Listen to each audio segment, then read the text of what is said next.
The last few years have seen the cycling industry not only responding to COVID, lockdowns and supply chain woes, but to increasing environmental regulation, changing consumer habits and heightened awareness. But with those challenges comes opportunities. Smart and connected technologies, for example, when responding to these changing consumer habits, is enabling new ways of working to deliver value, while also providing tangible sustainability dividends. We're here at Brompton to speak with Julian Scriven, the Managing Director of Brompton Bike Hire, to find out whether Brompton was already positioned to benefit from these changes or whether a company famously consistent is evolving. You're listening to the BA podcast. Julian, welcome to the BA podcast.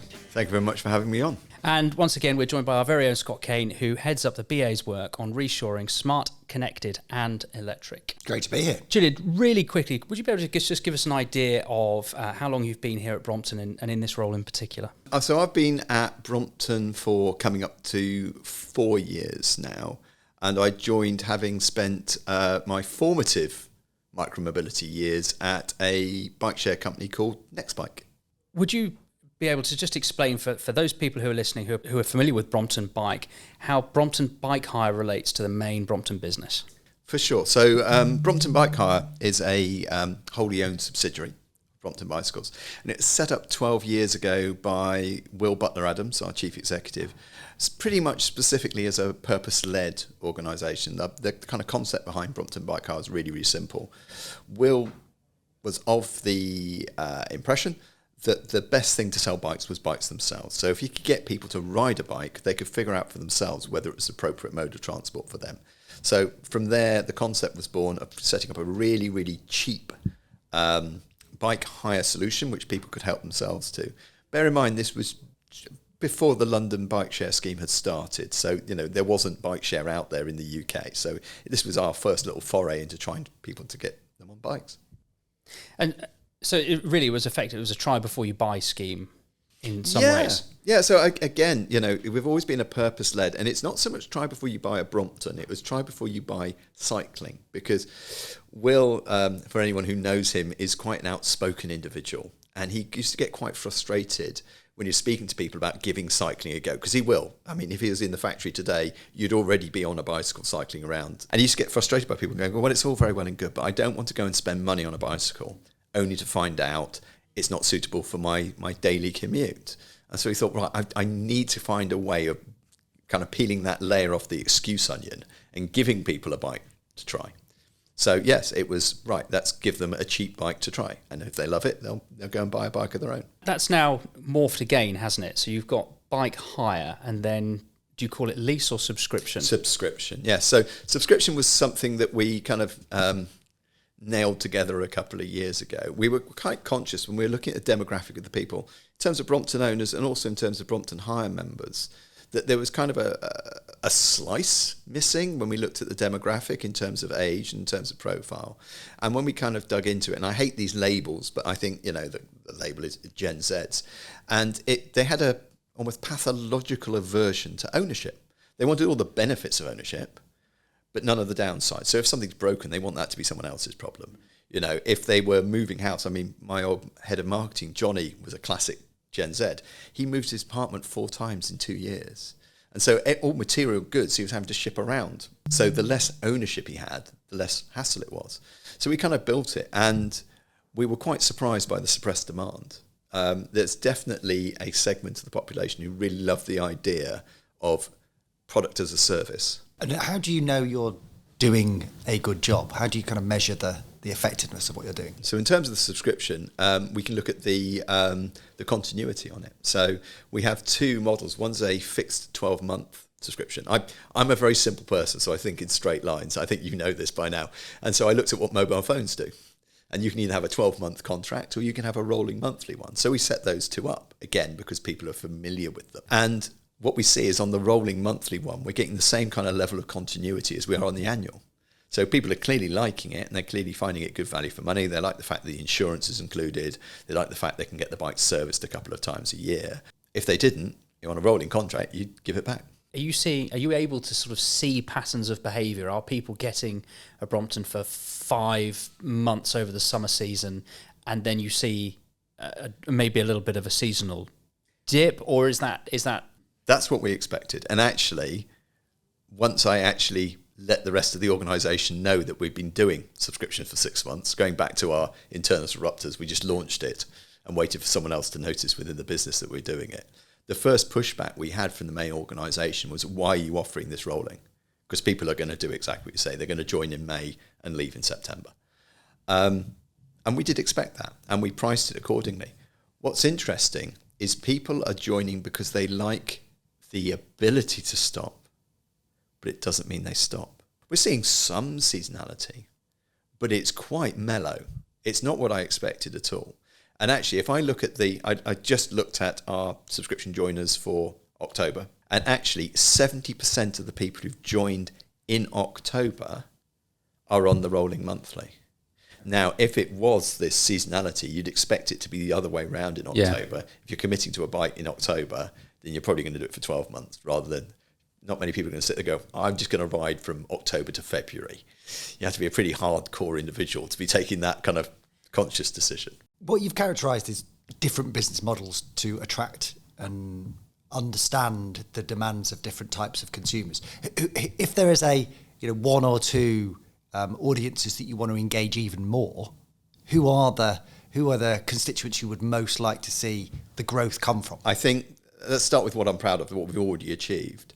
If you look at, and I hate portraits, but the typical cyclist, middle-aged, middle-class, white bloke, 80% male, disproportionately white ethnicity, etc., etc. If you look at Brompton Bike Hire, we're kind of 47% female cyclists, age demographic broadly representative of the UK, ethnicity definitely representative of the UK. But more, please. I mean, right now, if I could do one thing, I want that to be 55% female cyclists.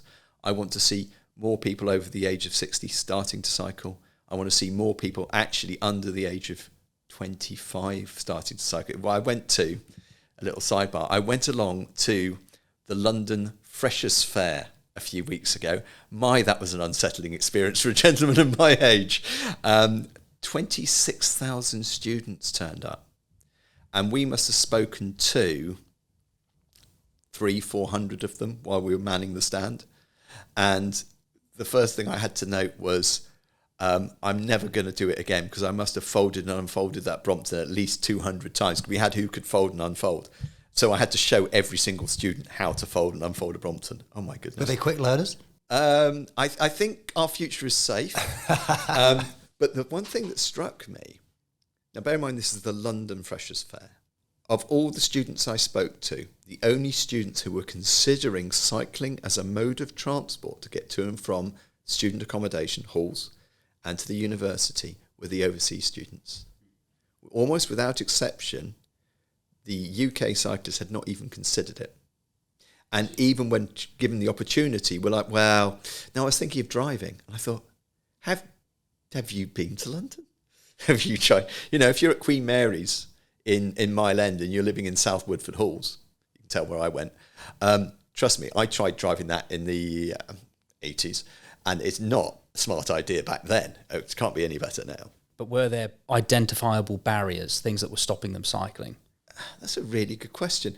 I think they hadn't even considered it. It wasn't even on their list of, it wasn't even on their long list. There was the car. If I can't use the car, then maybe the tube. If I can't use the tube, maybe the bus. I was quite surprised. And maybe we live in our little mobility bubble, but I was quite surprised by just, it wasn't even a consideration for that's latest crop of students. Maybe it's locked out. I don't know. I assume that you wouldn't have been the only active travel representation there. And was that also their perception?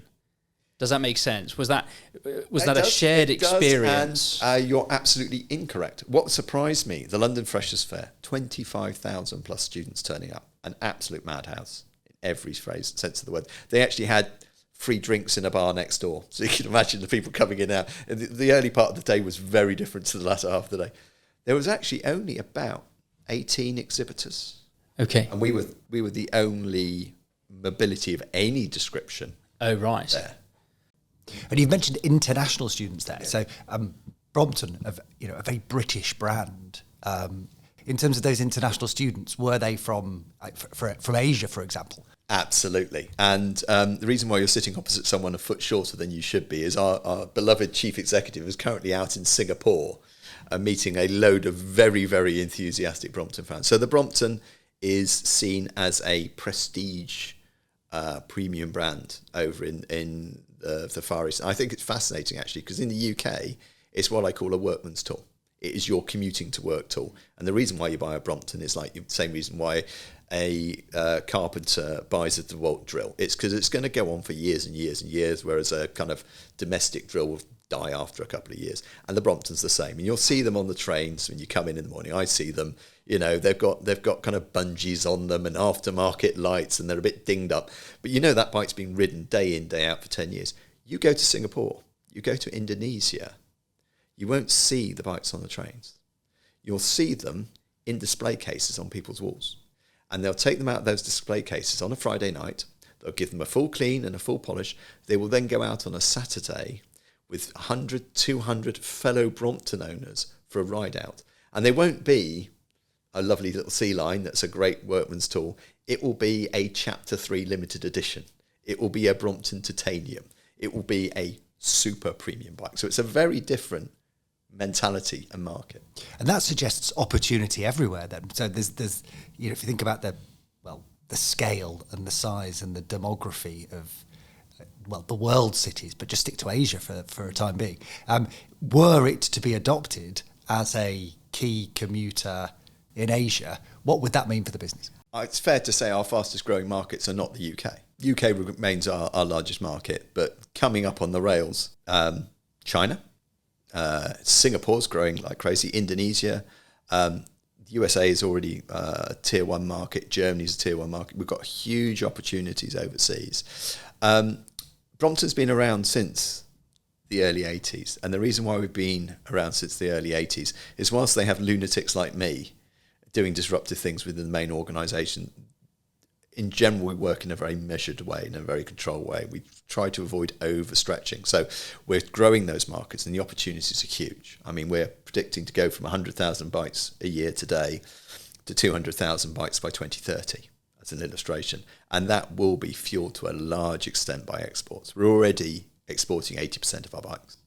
And for your own part of the business, are there global ambitions that are comparable? Comparable... Let's depend how much freedom I'm allowed, shall we? But to put it another way, going back to what is Brompton Bike Hire? So Brompton Bike Hire, for the benefit of the tape, is not a revenue arm of the business. Brompton Bike Hire is a purpose-led part of the business, and its purpose is to get people to try cycling. So if we start to look at markets where there is a lack of awareness of bikes as a commuting tool, if we look at, so like America, for example, if we look at markets where perhaps the Brompton brand itself is somewhat unknown, a very good way to get people to have a touch point with the brand is the hire solution. So we are piloting hire in New York in the spring next year, hopefully, a bit of luck and a following wind.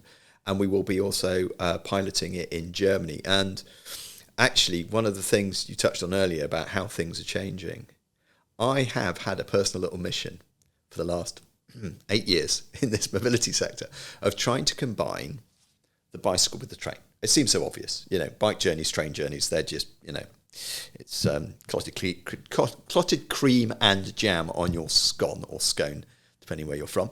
And yet, whenever you try and sit with a train operator in the UK, it's like you're talking a foreign language. They just don't seem to understand how one is a catalyst for the other. Deutsche Bahn approached us last year and said, we would like to combine a Brompton subscription with a Deutsche Bahn season ticket.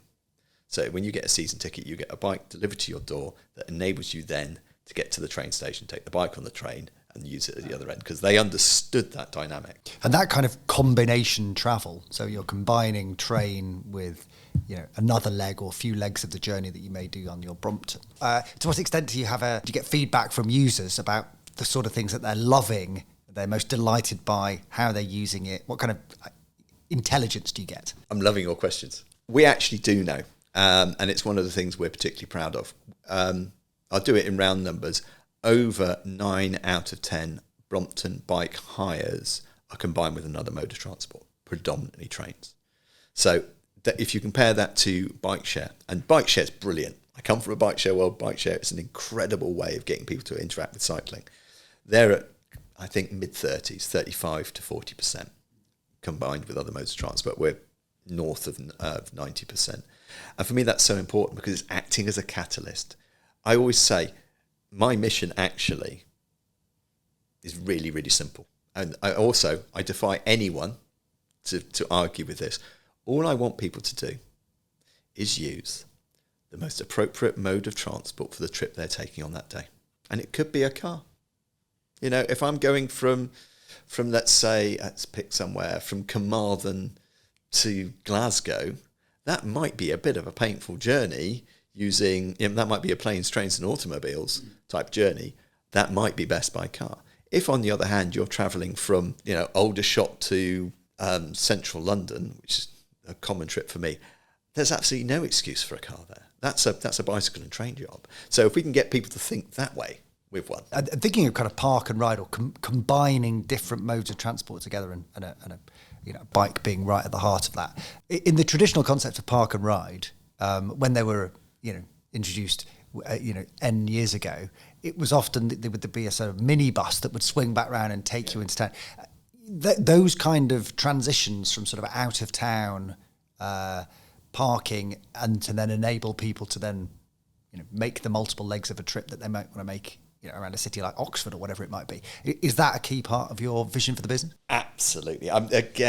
There's someone who's really worth looking up. A lady by the name of Jade Neville. She's currently the president of the British Parking Association. You'd think the most unlikely of allies for a sustainable transport company. Back in 2017, Jade and I sat down, admittedly over a glass of wine, and talked about park and pedal. BPA have since picked it up. It's now called Park Active because people should walk as well. But this is the thing. And it's about saying, okay, if you have to use the car, fine. If there isn't a train, if there isn't a bus that will get you to the outskirts of that city, then use the car. But leave it outside the city. Use another mode. And whether that is a shuttle bus or whether it is a bicycle, whether it's the things on the end of your legs and you walk in, keep the cars out of the city. So yeah, I love working with people like the BPA. They're fantastic, and not least because if I go along, and we all go along to them, various cycling conferences, it's an echo chamber. We're not moving the dial a millimetre. Everyone agrees with us in those rooms. I go along and talk at things like the British Parking Association's conference because there's a load of people who hadn't even considered that they could convert their underused car park into a mobility hub. EV charging, car club, bike share bikes, all of these different tools for the job. There. Great.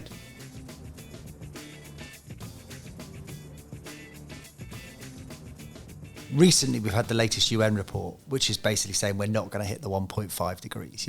Well, no, we are going to hit it, and we're going to keep going. That's the problem. I said we're not going to stay beneath 1.5, and therefore, in some ways, the most unlikely alliances are going to be required, and a much greater level of ambition across the whole economy. So, what are some of the, maybe more outlandish or perhaps stretch partnerships that you'd love to see make happen? Because there may be the people listening might be able to make that happen. Well, I mean, let's talk about some that have already happened and are happening. We did a pilot with BP to look at mobility hubs because BP realised that at some point in the future, a petrol station is going to be redundant. It's they're looking at the Polaroid model. At a certain point, when digital cameras came out, suddenly nobody needed a Polaroid camera. Guess what?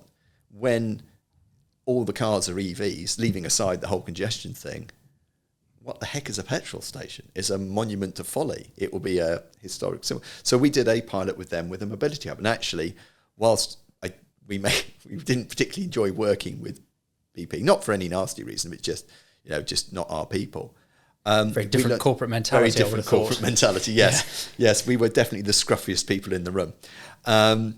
we learnt a lot.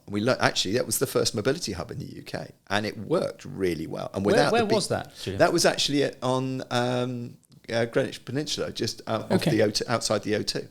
And we actually saw that modal multiplier where we had Brompton, we had Enterprise Car Club, there was EV charging, there was a bus stop, you got a train station. We saw a 50% uplift in rentals versus a Brompton hub not in a mobility hub. So we could see empirically you got that multiplier effect. So we learnt that, and it was without that BP funding, that probably wouldn't have happened. You want to talk about another unlikely one? I think it's pretty controversial at the moment, and I'm fascinated to see where it comes out.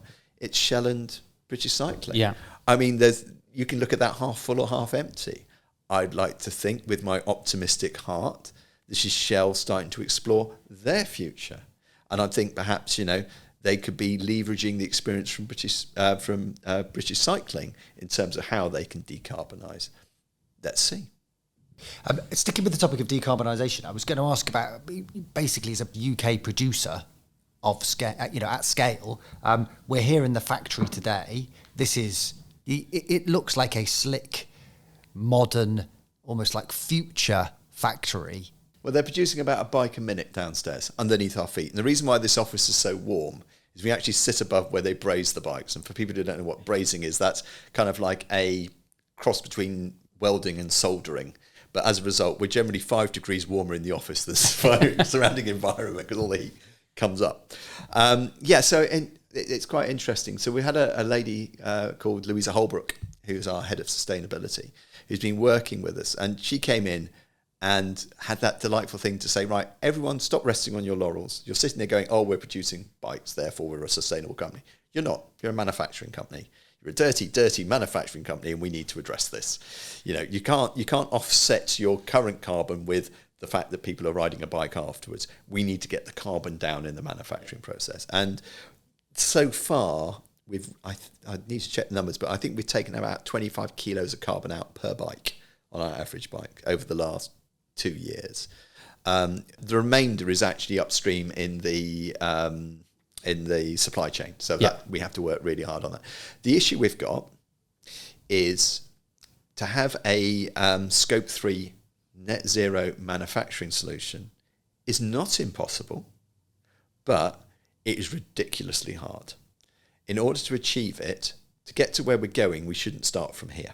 And by that I mean, if you start with a large metal box, which is what we're sitting in at the moment, you're already starting in the wrong place, which is why we've actually commissioned a new factory, which is going to be built down in Ashford, around about 2030, 2032. And from the ground up, every part of that is built around removing all the carbon out of the process. And could I ask, will that be your second factory? Because it clearly, a part of your brand, I suspect, is, it's associated with London as well as it's not just the UK, it's associated with London. But so do you hope to keep a presence in both? We hope to keep a presence in both. I mean, obviously this is subject to, as you can imagine, some quite complex negotiations. Shout out to the very patient people at Ealing Council who have to deal with me on such things.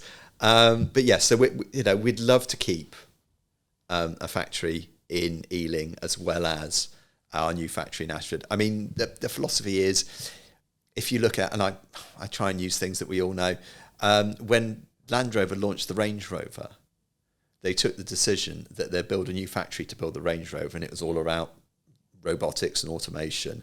But they kept the Land Rovers being built in the same factory, and they continued to build the Defenders right up to the last day of the Defenders in the same factory, because they were being built actually very like a Brompton C-Line bike is being built underneath our feet today, by hand, by trained professionals. So just in case that's just set any hairs coursing off in people's minds, that isn't to say that the new Brompton factory will be automated, robotic construct. It will still be very much based on human beings. Yes. For context, to put it in perspective, we currently have 800 staff, up from 350 4 years ago. Our ambition is to be up, and with 100,000 bikes being built, our ambition by 2030, 2032 is to be at 200,000 bikes, and we expect to be employing around about 2,000 staff. So there will be more automation, but it won't be at the expense of people. And we shouldn't talk about automation as if it's inherently a bad thing. You know, robots and cobots to be able to, do some of the difficult things that is, highly repetitive is exactly what such things are designed to do, isn't it? What is a cobot, Scott? It's where a human works very closely with a robot. Cobot? I do love that. I'm taking that one away. We have 2 cobots downstairs then. So we have 2 auto brazers. It still requires someone to operate the cobot. The difference is it's a very repetitive, as you said, a very repetitive task. It's also an incredibly precise task. It's the main hinge on the Brompton, for those who know a Brompton. And that if that's even a millimetre out of alignment, the bike don't fold. So that's got to be absolutely spot on every single time. So by using an auto brazer, we're getting that consistency. I mean, the time when Brompton was therefore designed was, if we cast our minds back, some of us lived through it. Some of you maybe were a little bit too young. But, 1978, it's kind of Wilson, Callahan type years. It's basically, there'd been an energy shock. Legitimately people looking for pay increases because inflation had reached, double digits. The parallels between then and now are slightly uncanny. I was going to say, how could we imagine ever living in such a situation? Rolling blackouts, 3-day weeks. Goodness. I mean, how could that ever happen in a country like this? Yes, no, there are definite parallels. And I think Brompton has always been fairly economy proof. So good times, bad times, it doesn't seem to, again, I don't want to curse anything, but it doesn't seem to impact directly. I think people always understand that if a bike is the right way to get around, then you get a bike. You don't kind of sit there and go, I can't afford a bike. I mean, the other way to look at it is buying a Sea-Line Brompton is less than a Zone 1 and 2 annual travel pass. So if you can do that, after year 1, you're saving money anyway. So it's compelling for the rider, however they choose to access the product. We, as you know, are working on, I guess, the industrial case for cycling. In particular, the UK industrial case for cycling. And there's something called UK Bike Valley. And this is the idea that we can onshore more of the value of not just production, but assembly, design, all aspects of the very rich and diverse cycling economy to do with services and other things. If there were a minister listening to this today, what would you want them to hear about why cycling is an investable and high growth industry that the UK should be getting behind? That's such an important question. I'd start with the following. Brompton is the largest manufacturer of bikes in the UK.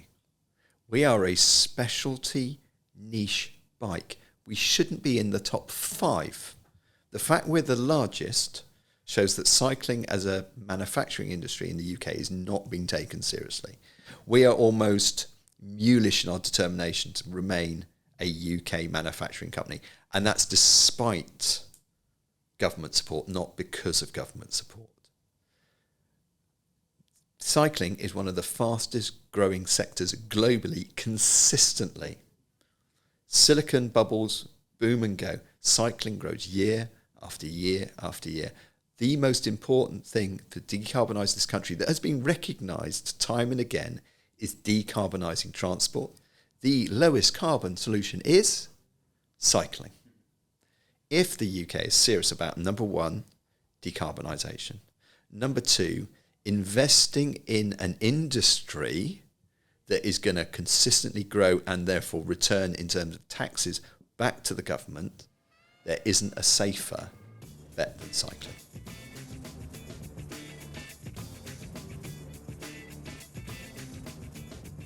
And I've got 2 sort of follow-on questions. One is to do with, sustainability. You've alluded to it earlier in terms of the business itself. So to what extent is sustainability a driver to how you might be looking at your supply chain and your partnerships and others in order to be a long-term, thriving and growing UK producer? Energy sources, for example. If you're a green energy transition in the UK could then therefore be a positive and another reinforcing factor for why you want to stay as being a UK producer. So already as it stands today, 80% plus components that go into a Brompton either built underneath our feet, happily to say, hence our warm feet again, or from UK suppliers. The only things that we import in from outside the UK are things that we cannot effectively source in the UK. So that's things like Shimano gear trains, for example, not picking up particularly Shimano, but Shimano gear trains, Schwabe tyres as another example. Having said that, we're constantly challenging our procurement team to try and nearshore more and more stuff. As long as we can do it effectively, then we continue to do so. So the T-Line, for example, is being another brilliant partnership, but can you tell us a little bit about that? I can tell you a lot about it. I am lucky enough that I managed to convince people, rather laughably, that I'm an ambassador for the brand. So I actually got my grubby little mitts on a T-Line. The T-Line has been almost a decade in design. And again, in a typical Brompton way, someone set an internal challenge saying, we need to build a 7-kilo Brompton. I don't quite know where they got that number from. I think it's the average weight of a competition road bike, but I'm not sure. It's just someone to sit there and go, right, we need to get to that. And where are you starting? 11 kilos. Okay, let's do that. And it has been done.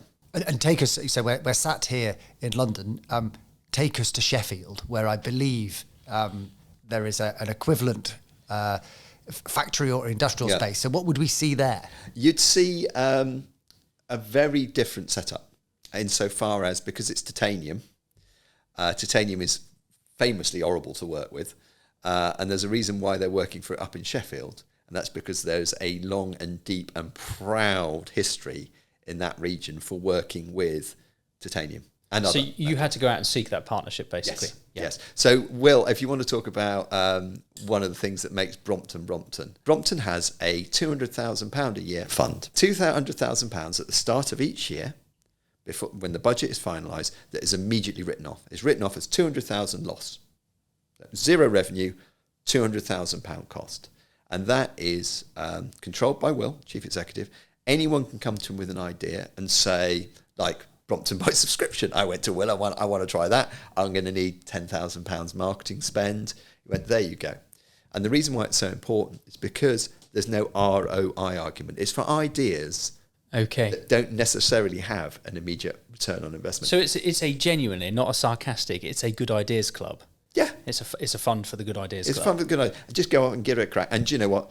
If it doesn't work, it's not like you cost the business any money because it's already written off. The worst case is you're doing no better than it already was planning. And generally there's some return. So generally we do a little bit better than the fund would. So you get to test your hypotheses for real, and there's a fail fast culture which accepts that there will be learning, and that's been very valuable. Yeah. So for example, with the titanium frames, when we were first going out for it, there was a small titanium welder up in Sheffield that Will talks to anyone. He sits next to anyone who got talking to them, and they said, well, we'd love to try it, but we don't have the right jigs and stuff to do it.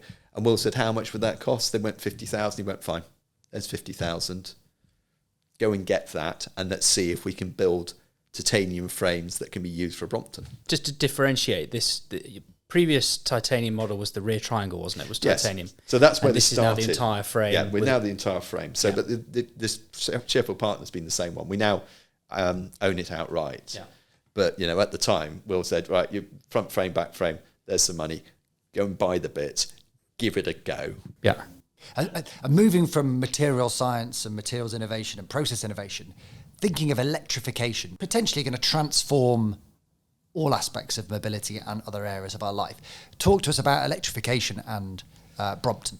Wow, electrification for cycling is a game changer. I mean, it is the gateway drug into cycling, as it's increasingly called. But it's so important. When people talk about cycling on an electric bike as cheating, and these are people who've still got the mindset of cycling purely as a sport. For sure, if you turn up at a velodrome with an electric bike, you are cheating.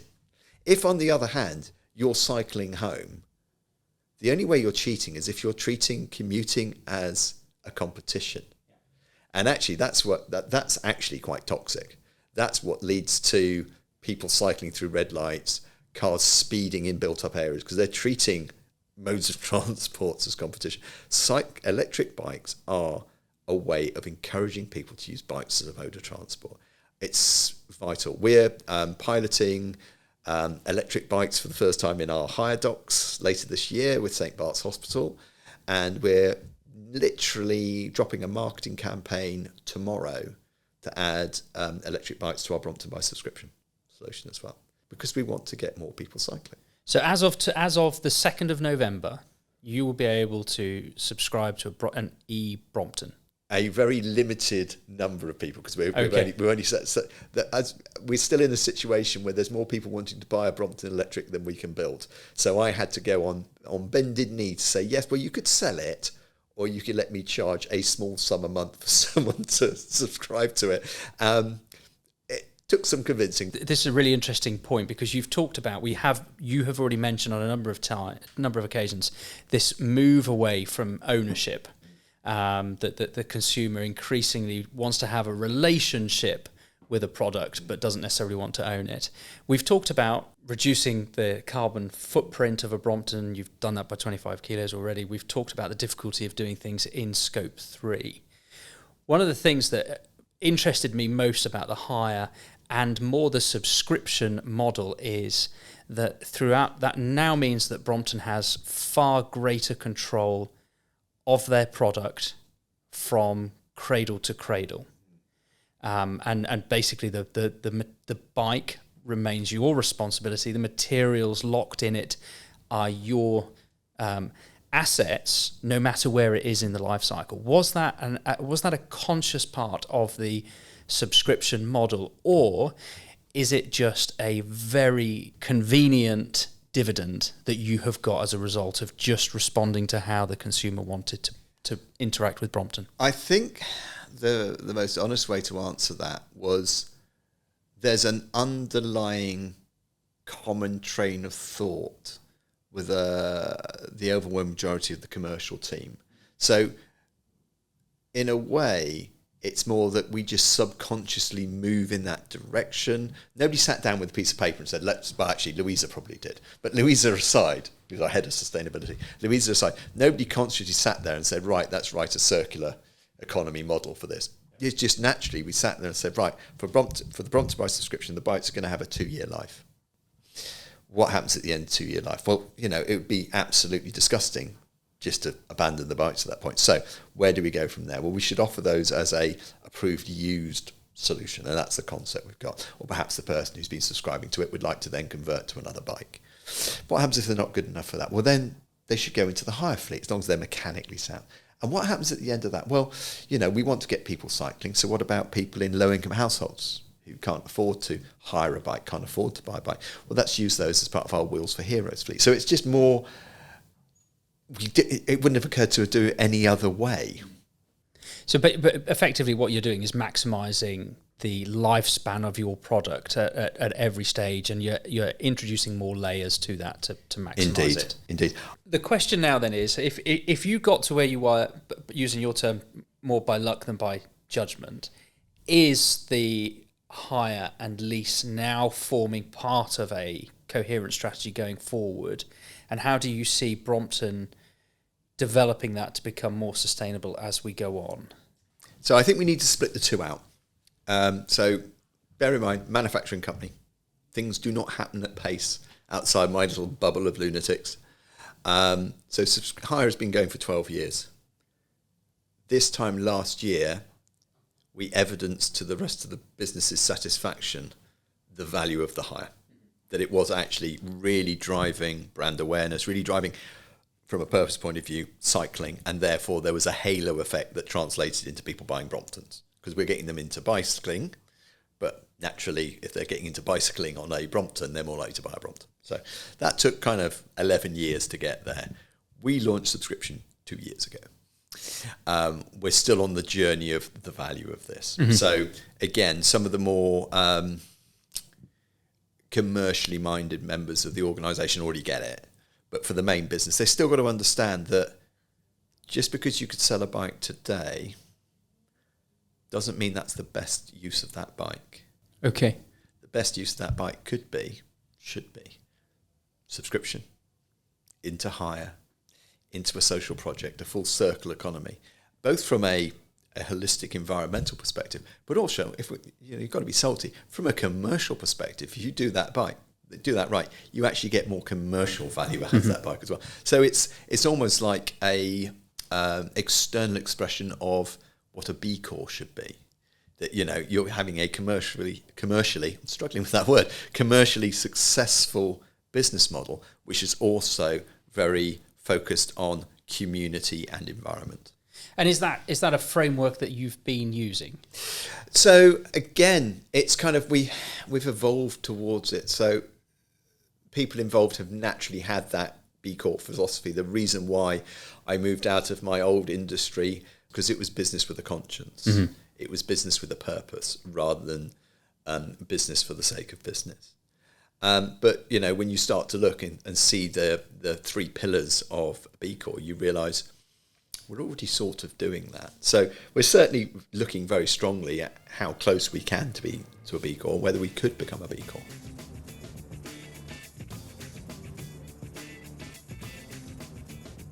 Do you see that the cycling industry is going to change more to what we would traditionally associate with an automotive experience? So hire purchase, lease and subscription, and then coming back for a service experience where you come into a nice showroom, you have a coffee, your vehicle is being serviced while you wait. Is that a future that Brompton is anticipating or imagining or actively working towards?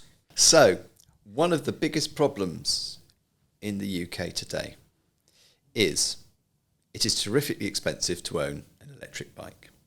And yet an electric bike potentially is the best way to get low propensity to cycle groups into cycling. Low propensity to cycle groups include low income households.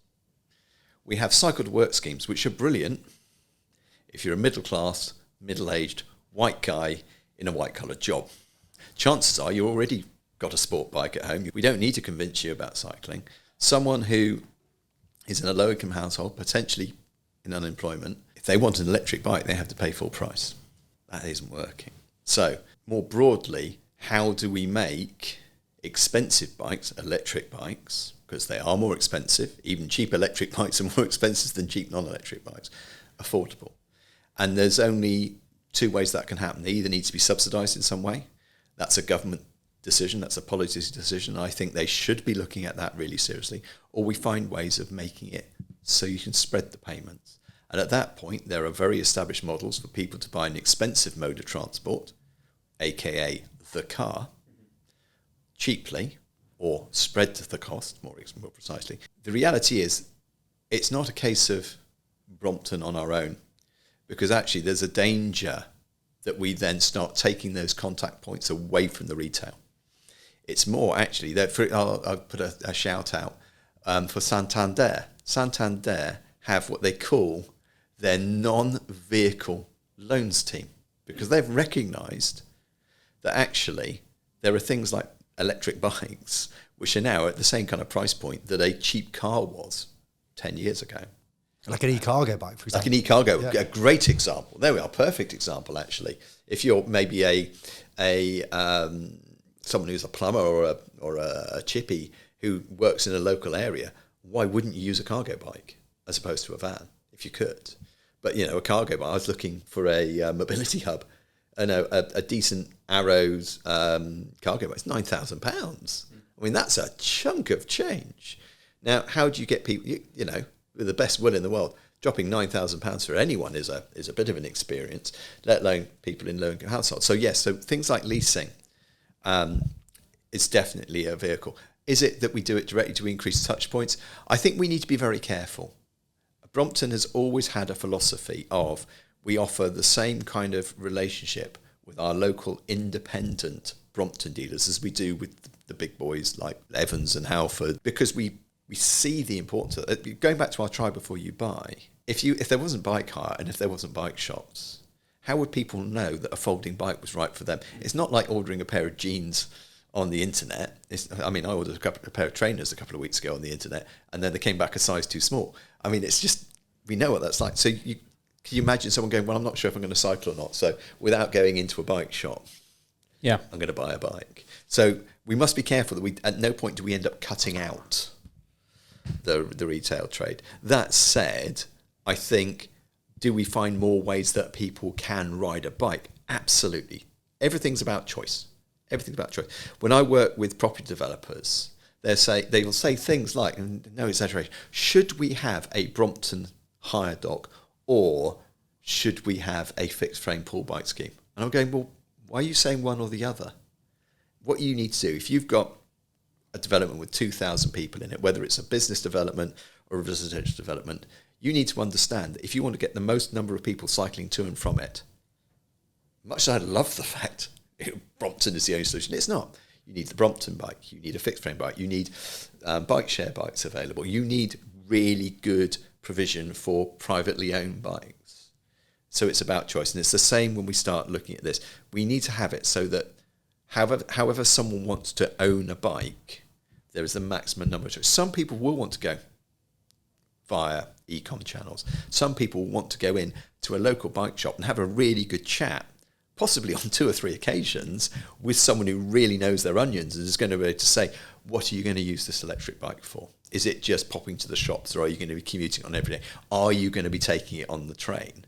And can actually have that conversation. With the best will in the world, chatbots on the internet are never going to give you the same experience of that chap who's been running a bike shop on the high street for 20 years. So I think we need to be careful when we talk about this kind of increasing choice. We're not saying it in some way that's at the detriment of the retail. We need to really protect and embrace the retail. One of the innovations we're bringing up, which we're testing right now, and it is bonkers, is we're setting up virtual docks that are in staffed locations. So there is a bike shop in central London who will have a Brompton hire location where people can see on our app, they can hire a Brompton there, and a regular Brompton or electric Brompton, they can go and hire it. And the whole point is it's driving foot traffic into that store. Someone's going in. We know somewhere between 1 in 4 and 1 in 5 Brompton hire people go on to buy a bike within a year of joining us.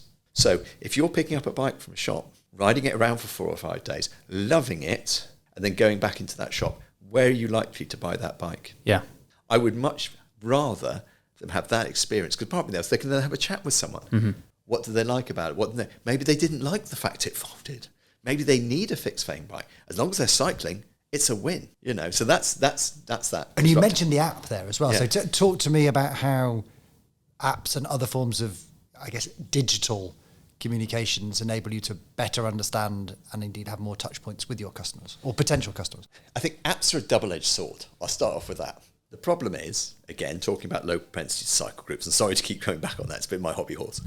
If you look at low-income households, if you look at low propensity cycle groups, over 60 people, they have a much lower ownership of smartphones.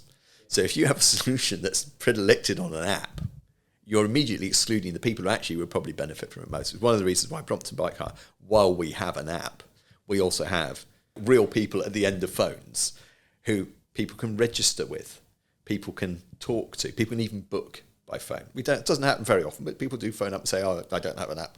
Certainly we'll reserve it for you on the system now. Here's a code." Do you phone up and you say, "Unlock now"? Well, basically, all intents and purposes. So we have that little backstop. But having said that, one of the lessons we learned was how to make life better for people in terms of the app. Again, businesses, it's very easy to get turned in on yourself. So if you have, for example, your bikes start to get stolen, so you start putting on layers upon layers upon layers of security. We'll never have a bike stolen that way again. We'll do this. Trouble is, what you do is you then put more barriers to joining. And then you sit there one day and go, it's almost impossible to join Brompton Bike Hire. So one of the lessons we had this year was we went back and revisited all these layers of security and figured out risk versus reward, and we stripped about 2/3 of it out without reducing the security of the system. We went from 1 in 3 people completing our registration process to 4 out of 5, just by looking at the registration process and understanding, going back to saying touch points, where were people stopping? Why were they stopping? What was the problem? What was the thing?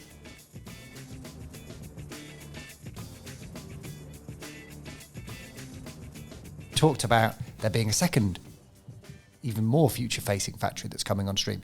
But we're also talking about high-value aspects of the existing cycling industry, or indeed the existing EV industry, that Brompton and other British cycling firms are very active in. Batteries and drives, or power electronics, machines and drives, PEMD, is a kind of category of industry. Enormous sums are going into the larger electric vehicle end of the battery requirements.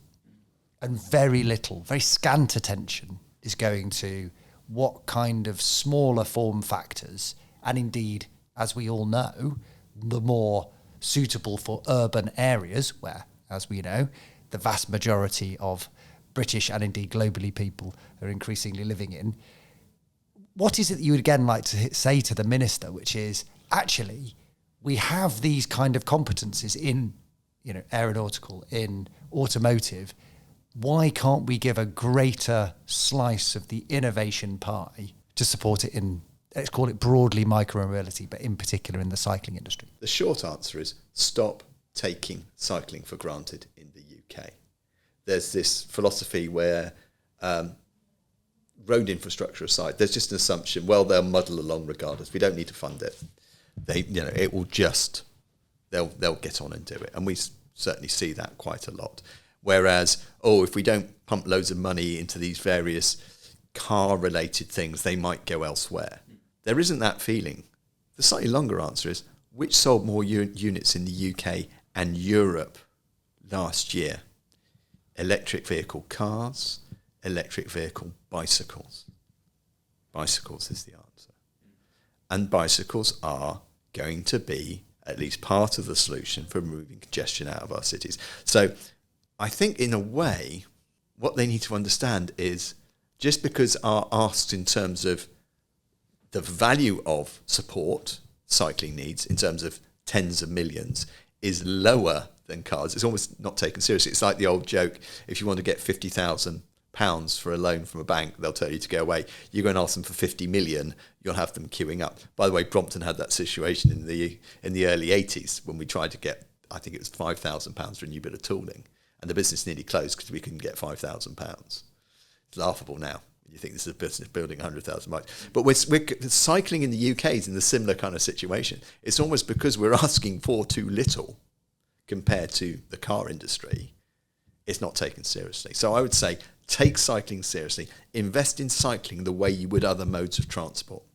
What more do you think the Bicycle Association and its membership, your peers across the industry, and indeed partners across adjacent industries, Edmund King at the AA, for example, what message do we think we need to be getting across in order for people to really sit up and think this is an investable, traded sector where the UK is already a leader, but actually there's aspects of what we once led in much more, production, for example, that we could again lead the world?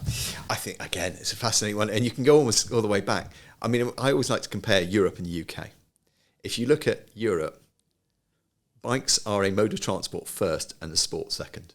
So, I mean, I spent a decade in the Netherlands, and you'll see people going out for their weekend sports rides in their Lycra, on their super lights and all that, fantastic. But people saw the bike as a mode of transport that you could also use for a sport, a bit like cars. Cars are a mode of transport that people also buzz around on Formula One. Cycling in the UK is a sport that's also used as a mode of transport. Whether you look at the way it's all positioned, you look at all the advertising around our cycling today, with a few exceptions, it's all about the sport and this kind of concept of the halo. Shall I use the old Trussism? The trickle-down effect. No. If we get people into sport cycling, then that will encourage people to do non-sport cycling and cycling mode transport. I think actually, as an industry body, we should actually say, sport's really important. And yes, we want to inspire people with the next generation of boardmans. But let's really come together and start talking about cycling as a mode of transport. Let's be a little less Lycra. And actually, let's stop being bloody tribal. Okay? An idiot in a car will be an idiot on a bicycle.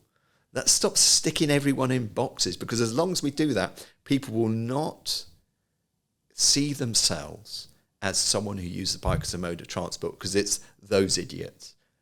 We're part of the solution.